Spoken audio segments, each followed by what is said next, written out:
Welcome to footballgameplan.com, where football makes sense. I'm Emery Hunt, the czar of the playbook, and welcome to our football construction site as we build the team through the 2018 NFL Draft.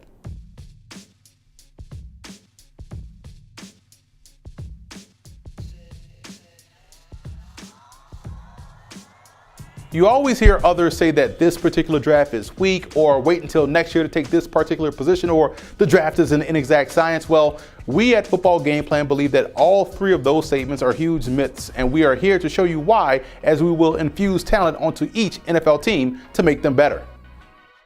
Before we get started, let's take a look at the mock draft rules. Number one, this mock draft will be using the Football Game Plan scouting ranking, so that's why you will probably see guys go higher or lower than what's seen elsewhere. That also ties into point number two. These picks are based off what I would do as the GM of the team, not what I think will happen or what will happen or what I've heard. It's simply based off what I would do as a GM, based off what I believe the perceived team needs are. And finally, it's only a mock draft, so sit back, relax, and enjoy the video. Also, to check out the grades of all 532 prospects that we've graded in this upcoming draft class, visit the website at the bottom of the screen. The Kansas City Chiefs don't own a first-round pick this year after making a move last year for franchise quarterback Patrick Mahomes, but they do have enough to continue to stockpile talent on this roster. Now, with their first pick, I went with Cameron Kelly out of San Diego State. Now, he's listed as a defensive back because he can play both corner or safety equally as effective. And I'm a fan of both his press skills and his ability in zone. This could kill two birds with one stone for Kansas City. Ola Adeyemi out of Toledo is a vastly underrated prospect. He has the ability to play inside or outside backer and is very apt at finding multiple ways to get to the quarterback.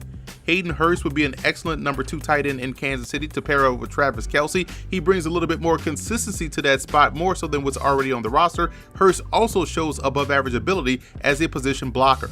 In the fourth round, I went back to the secondary with Malik Reeves out of Villanova. He has a read and react skills to be a top-notch corner as a pro. He was consistently matched up versus the team's number 1 option at Villanova and has the ball skills that you want at the position.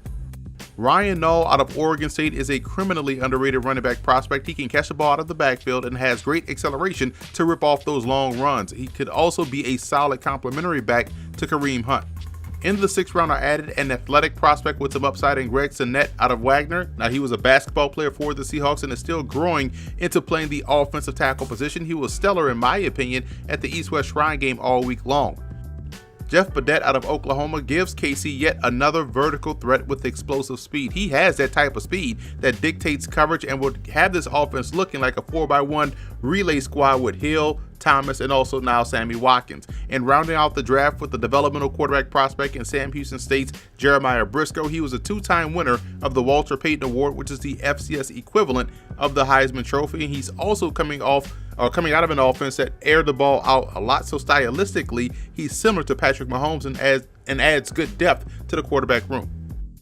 So that's a wrap for this edition of Building Through the Draft. If you want to watch our other NFL Team 7-round mock draft videos, as you should, be sure to subscribe to us on the YouTube channel at youtube.com/footballgameplan, where you can also catch all of our FBGP scouting prospect ranking videos, and also subscribe to Football Game Plan podcast on iTunes and check out the Scout Team podcast.